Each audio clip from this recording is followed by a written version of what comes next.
In this lesson, we shall solve the recurrence relation below.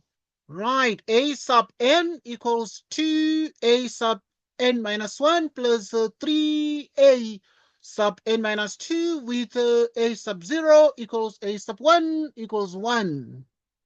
Okay, so this is awesome. That's extremely awesome. We have this recurrence relation to solve and we actually are getting started with it. Right, and so to actually solve this particular recurrence relation, we actually first copy the question. So we write a sub n equals 2a sub n minus 1 plus 3a sub n minus 2. And with this, what we do is we let, right, what do we do here? We let a sub n be actually equal to alpha to the power n, so that, okay, so if this is the case, then in the place of the a sub n, you're going to have alpha to the nth power twice alpha to the n minus 1, 3 alpha to the n minus 2.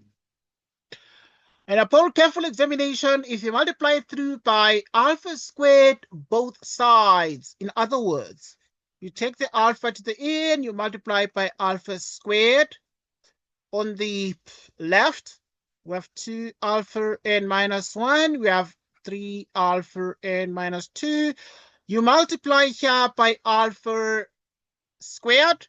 What do we get out of these? Right, what we are actually able to achieve becomes the following. We get alpha to the power n plus 2, which equals 2 alpha n plus 1 plus 3 alpha to the nth power.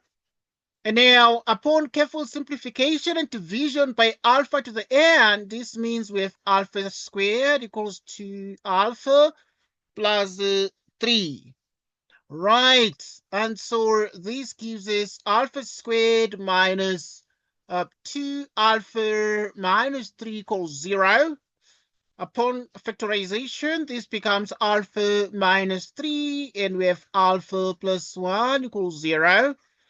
This gives us alpha to the power, alpha equals 3 or alpha equals negative 1. But we actually started off by saying let a sub n be alpha to the nth power. So what we have now is that alpha is 3 or alpha is 1 with, right, this is the case with a sub n equals alpha to the power n, so that we have the following here. So this is going to be exactly a sub n, which is alpha to the nth power, which equals 3 to the nth power, or a sub n equals what? Okay, this is exactly a negative 1 here.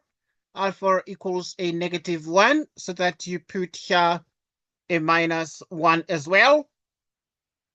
Right, so you put here a minus 1 as well. So you're going to have minus 1 to the nth power. Yeah, so it's minus 1 to the nth power. That is okay, but I want to write that a sub n is alpha to the nth power. But we already know alpha is minus 1, so you plug in the minus 1 in the place of the alpha, giving us this one here to the nth power. Okay. Okay. So we have this exactly. We have precisely this particular presentation.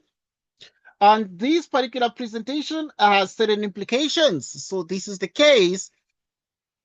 And the general solution is given by, right, the general solution is given by an, which equals a1, 3 to the nth power, a2, minus 1 to the nth power. Okay, that is what we have. So this is the general solution, but we actually have here certain initial values like a sub 0 equals a sub 1 equals 1. So this would mean, therefore, a sub 0 is a 1, 3 to the 0th power, a 2 minus 1 to the 0th power is 1. This gives us a sub 0 is a 1 plus a 2 is 1. Simultaneously, we also have a sub 1, a 1, 3 to the first power because it's a sub 1. We have a sub 2 minus 1 to the first power, and the result is 1. This gives us 3a1, a2 is 1. Right, so we have exactly these. So we have two specific equations. So we have this one, with this particular equation here, and we have this particular equation here. And so with these two equations, we need to solve them simultaneously. In other words, you'd let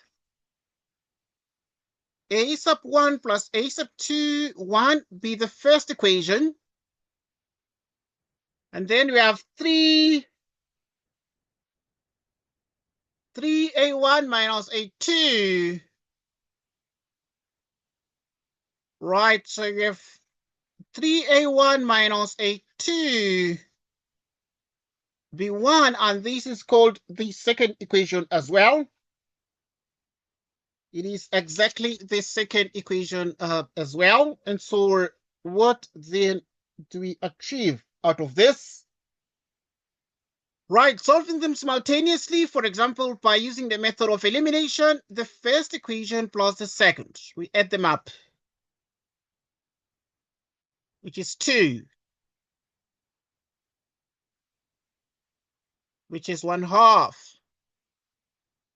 Yeah, so you have, this is the case with a1 plus a2 equals 1,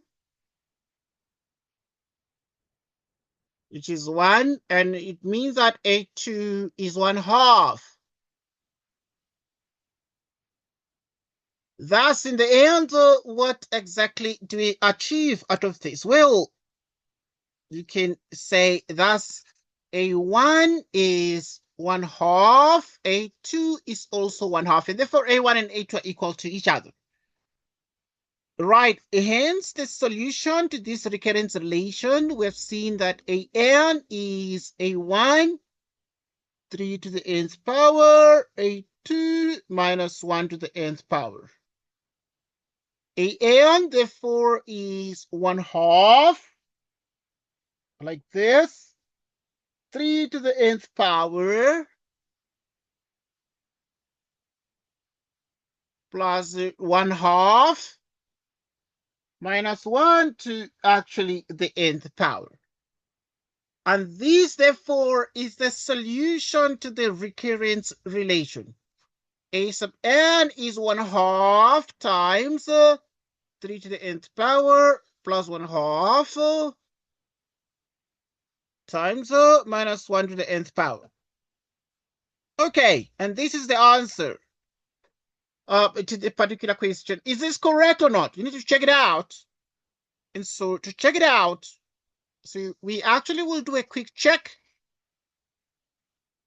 Want to check if a sub n is indeed 1/2 3 to the nth power plus 1/2 minus 1 to the nth power. Is this the correct solution to this particular equation? And so we check.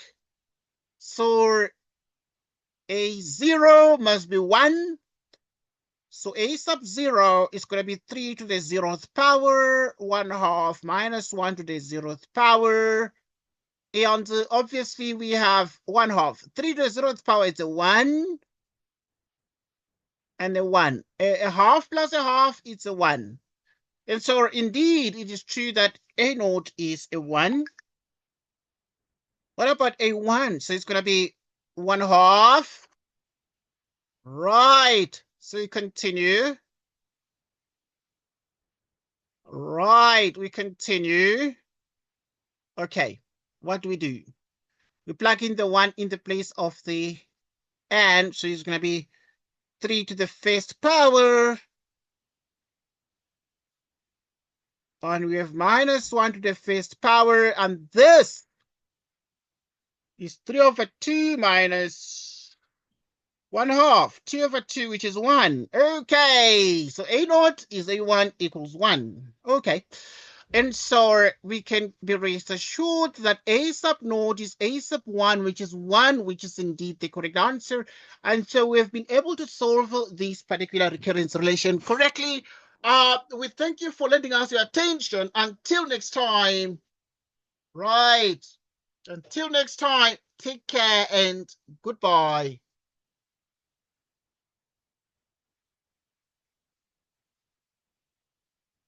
Right.